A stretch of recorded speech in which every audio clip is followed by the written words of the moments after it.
I would say that I have been the first one in 7 generations in my whakapapa that has broken free from intergenerational trauma, toxic cycles, sexual abuse, violence, emotional, mental, and I know for a fact that my tūpuna are super proud of that. What I'm celebrating is my walk to freedom. I walk to freedom as in letting go of all my toxic values, toxic cycles, all the personas that I've had to be for 30 something years, and just being able to find my tuakiritanga and my purpose in te ao Māori. As a Māori and as a wahine, as a mama, I felt like I lost my true identity within all those spaces. Being given a safe space, a nurturing space, a whānau that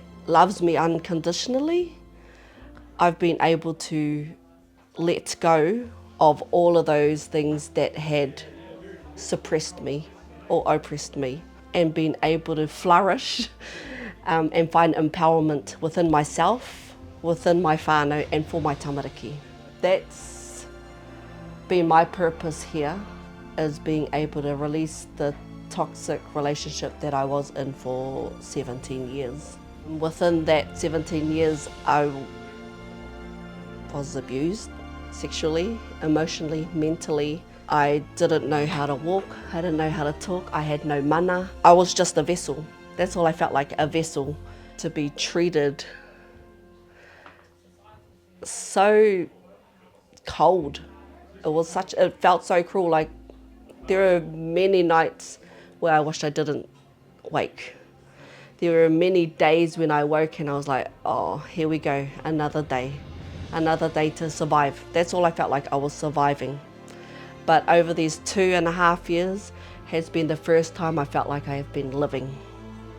Living to be me, living to be the mama that I wanted to be, living to be the huanga for my siblings, and living to be the mana wahine that I am today. That's how I feel. Anyways, still growing, still changing, but the tautoko and the unconditional aroha that I get from my whānau and my tamariki, despite the environment that I had put them in, they have been my toka.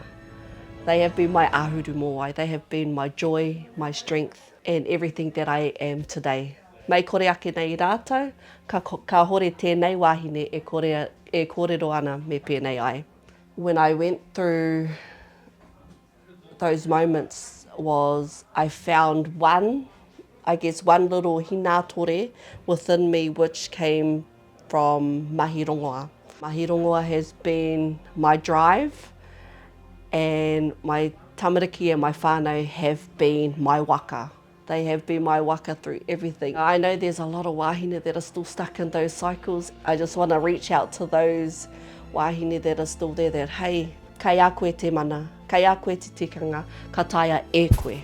Koina taku hia mā rātou katoa. Ka puta mai ki te ao mārama, ngā momo ngāngara kei roto i a mātou.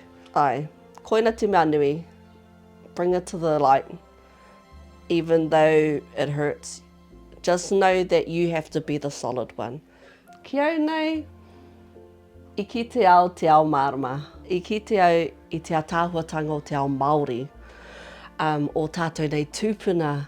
Kare anō, kia kite i ngā rāo mua, e rangi i nei, kei konei tonu o ku tūpuna, ki taku taha, kei mua i ahau, kei muri i ahau, hei aki, hei arahi i ahau me tōku ara, a wairua, and kei konei tōku whānau mānihira, tōku pāharakeke, kia kawe, kia tiaki i au me tōku māhuru. E rangi ko te mea nui ki au, ko te aroha tūturu.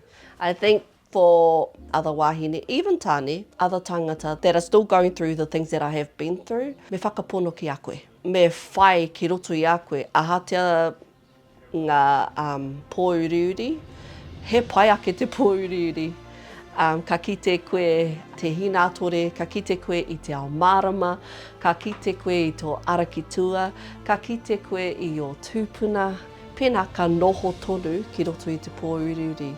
E rangi, kaua e moke moke. Kaua e moke moke ki roto i tērā āhuatanga o tērā noho puku me ki.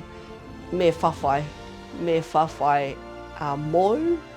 mō tamariki, mō tō whānau, mō tō whakapapa. I wake up and I'm breathing. And I'm breathing my own ha. I wake up every day and I get to see my tamariki for who they truly are and not who I thought they were meant to be. I get to wake up to my huanga who teach me lifelong lessons, especially my tuakana Jazz. She has been the pou manuataki for our whānau. She's the first person that has ever shown me what a mother's love really feels like. She's shown me what firm love feels like. She's shown me what true aroha feels like. She has guided me on this journey every step of the way. And I haven't felt that from my own mother.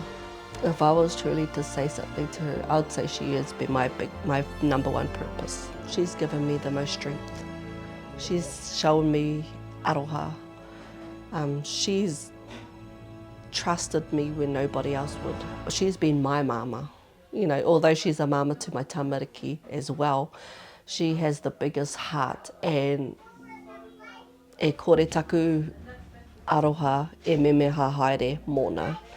So ki a koe, Jazzy, nōku te tino wai Māori e, ki te noho piritata ki a koe, hei whāngai, hei akonga, hei tauira,